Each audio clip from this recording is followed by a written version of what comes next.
Welcome guys, here we are back in the land of rFactor 2. A big appeal to rFactor 2 is obviously the ability to use mods in the game, both track mods and car mods, and today we're looking into the variance in quality between the user created mods and the official Studio 397 content. The reason being is many people say that rFactor looks rubbish, but it's actually still one of the best looking sims out there, and that is if you mainly stick to the official content. Otherwise the content in the Steam workshop can be very hit and miss, which to be fair can happen in other mod based sims like Assetto Corsa. Really important just to read the reviews and wait for some reviews to come out before you download a mod, otherwise you can go through 3 or 4 different versions of tracks and cars before you find one that's suitable. So the point of this video is not to bash any of the mods. People obviously put a lot of time and effort into some of these things, so they're just going to range from an unfinished mod through to obviously the official Studio 397 stuff, which is all laser scanned and has a team of people working on it. Here's our first level of mod. This is the Newcastle circuit, my hometown. Only in version 0.31, so obviously very much unfinished. We're using the FVR V8 Supercar mod, which again is another free mod. I actually use it in the league racing that I do. That's perfectly fine. The car's a little bit too fast for what's required. Can certainly lap a lot faster than the real V8 Supercar can.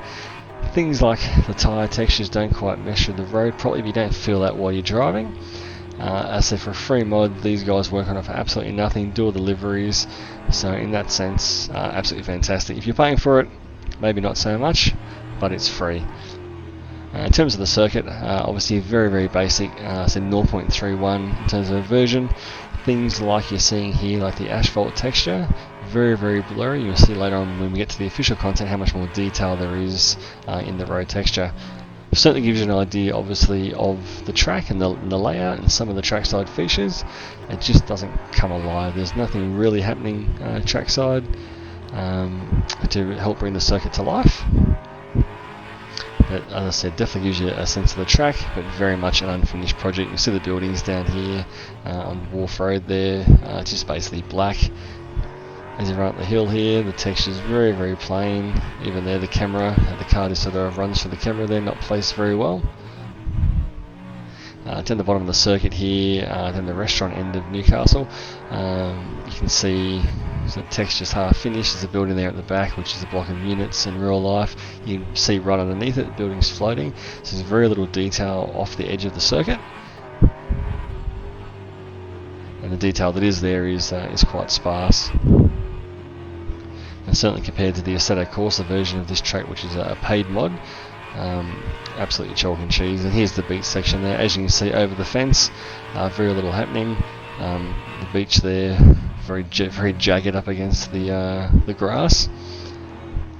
So again, this is sort of the first level of mod. Someone's had a go at creating the Newcastle track, which is fair play to them, but just obviously an unfinished project.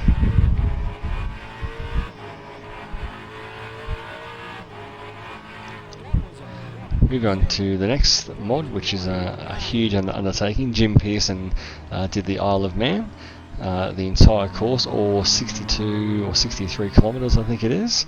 So this mod is sort of next level up. Still the textures aren't fantastic, but a lot more detail on the track, a lot more detail on the buildings. Slightly higher quality, I would say, in terms of the textures. We're using a Ford Sierra here too from the Touring Car Revival pack, which is available on the Steam workshop. I just can't find the link to these cars. I will try and find it when I post the video up. You can see the road texture there, a little bit more detail than what we had at the Newcastle circuit. A bit more texture to the road, and more texture to the buildings as well.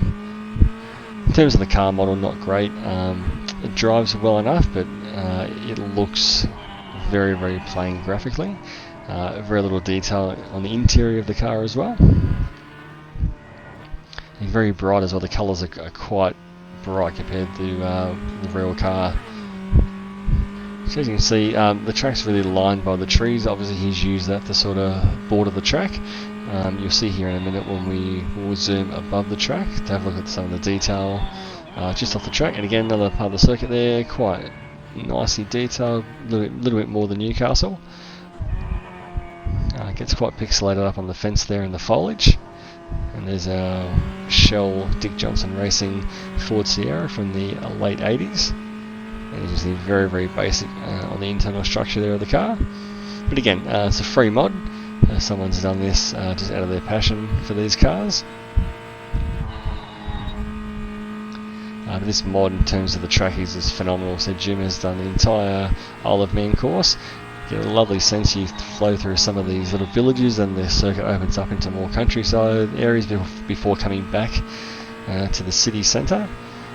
There's service stations, there's schools, there's road signs, all the foliage obviously, letterboxes, post boxes, really a lot of detail. So thousands of hours would have gone into this, and it's a free mod. So again, not going to knock anybody for the quality of this sort of stuff. It's absolutely free for you to download and try. So here we go. We're going to zoom up here on the circuit, so we can see some of those trackside textures I'm talking about. Because with the lower quality of mods, you just the trackside detail is not as much in terms of what's going on outside of the circuit. There's maybe only 5 to 10 meters of detail outside the circuit, where some of the other ones you'll basically see an entire pit paddock.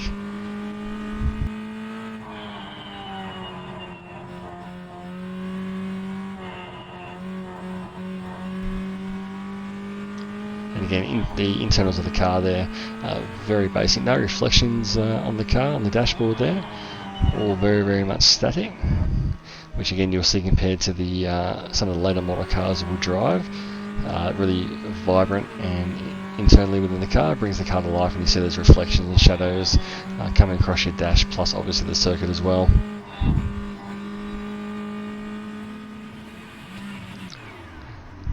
So that's our second level of mod. Moving up now to, this is the laser scanned ACC conversion of Bathurst. So the Assetto Corsa Competizione. Already you can see the dash there of the Volvo glistening in the sun, and actual texture on the dashboard there, the shadows moving across. Again, this is a free mod, believe it or not. The quality of it could absolutely be charged for. I've linked the car down below. It's the gentleman who's done all the retro 1990 British touring cars. They're developed for download separately, so I'm sure you'll be able to find the other cars from the link that I'll put in there. But they feel phenomenal to drive in terms of the force feedback. They sound really good and they look fantastic. But again, it's a free mod, which is absolutely amazing. Certainly the quality of this mod could be paid for, but luckily for us it's not. And this version of Bathurst, obviously I said from Assetto Corsa, absolutely brilliant. It's a laser scan version. There's a lot and lots of trackside detail, perfect elevation to the real life. So not official Studio 397 concept, but somebody has converted it from ACC. Just going to look at the road texture, a lot of detail compared to the other two. You can see the granules and the grains in the road, all the tyre marks, the walls, there's texture to the walls, there's marks over the walls, lots of trackside detail, including off the circuit.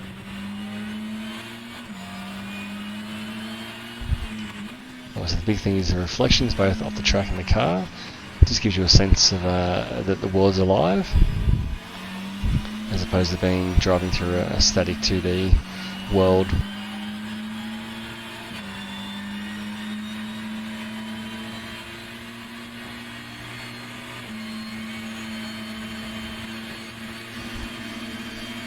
Again, with a better quality mods, the car just interacts with the road a little bit better, both visually and when you're actually driving the car.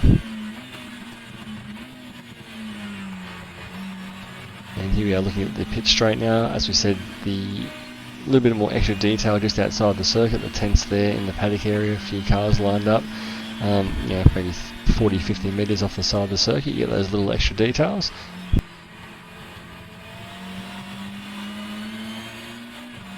Across the line there, we'll have it again, have a look at the pit straight. We'll zoom up here, the TV screen there actually works, so it will display what you're seeing essentially. So again, the circuit is sort of alive.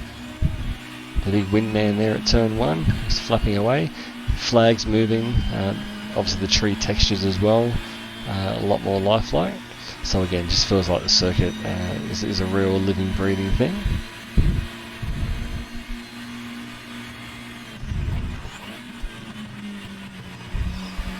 Check out this reflection as we come up into the cutting there against the dash.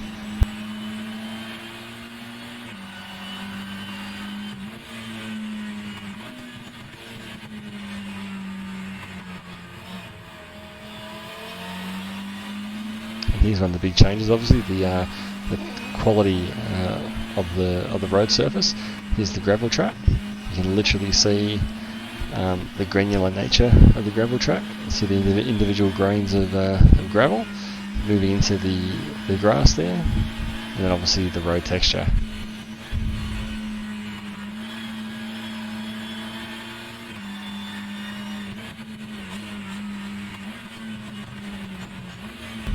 Fantastic sound to this car as well. So it's one guy has done all this. Obviously a bit of a passion project for him with the mid-90s touring cars, which we used to get here in Australia, and those drivers were really big names back in the day.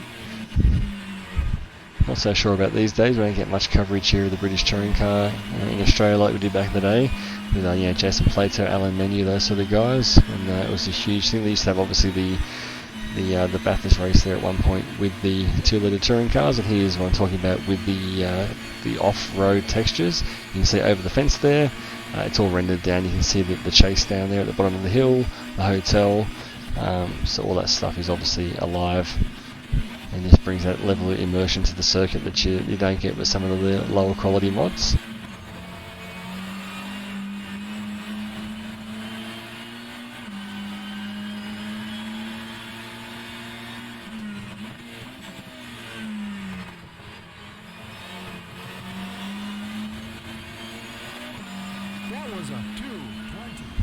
And now we move into the Piste de Resistance. We got both official car, the Porsche 992 GT3 Cup, which straight away see the reflections on the car, which just look amazing.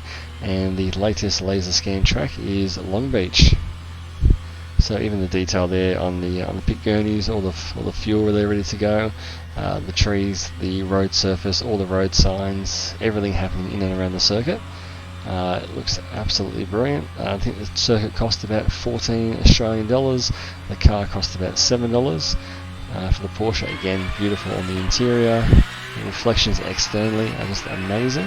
Fantastic car to drive as well. So here we go. So obviously this is the fountain area. That fountain actually does work. The water is moving as you're driving around. This is photo mode at the bottom, so it's all static, but the water is actually alive. And we're zooming up now to have a look at Greater Long Beach, and you can see the level of detail that Studio 397 have put into the circuit. Shopping centres, bridges, car parks, all sorts of things. All the lumps and bumps of the circuit, because it is laser scan, like I'm pretty sure most of the official content is. They do a magnificent version of the Nordschleife in Germany, probably the best version by far of any of the sims, which is well worth checking out.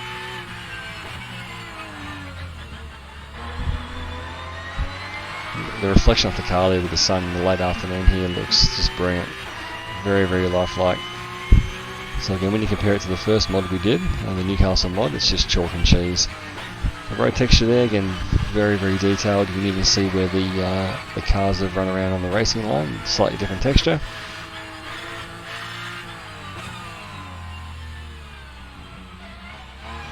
The shadows look really, really good. Some of them did look a little bit too harsh, the shadows in rFactor 2.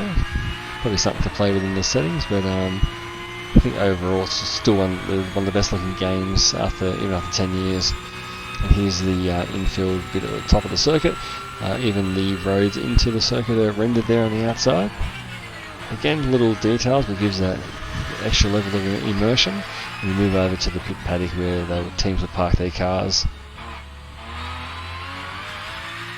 Off in the distance there's a parking, obviously underground parking bay there. The camera angles are really nice too. I've noticed they've definitely improved in rFactor, especially with the official content. The camera changes, the way the camera pans around the circuit. It's very, very realistic. Makes some great replays, which is very, very cool.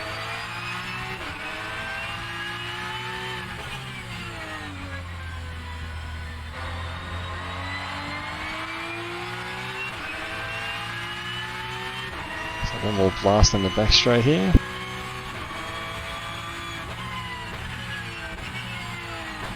So different texture in the road, and the marbles and where the circuit's a little bit cut up there from the racing line.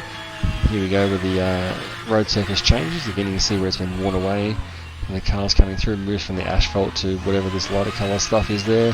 The texture on the walls there where the cars have obviously had some collisions. And so if you compare that, coming up, I was comparing a version of Long Beach I was able to find at the bottom. This is from the Steam Workshop. It's the Long Beach 2014. This is what I was running before. I used the created version of Long Beach, and I downloaded it because that's what I saw on the menu. I thought I'll have a go at that, and obviously you can see it's just well, you don't really need words, do you? You can see which one's paid and which one's free. This is the problem with rFactor. If you don't get the right content and look at the reviews from the user created content, then you will go through stuff like this. Look at the elevation change there. It's just it's not that high in real life. There's a huge bump in the road there for no reason. So that's a chance you take when you go to the user created stuff.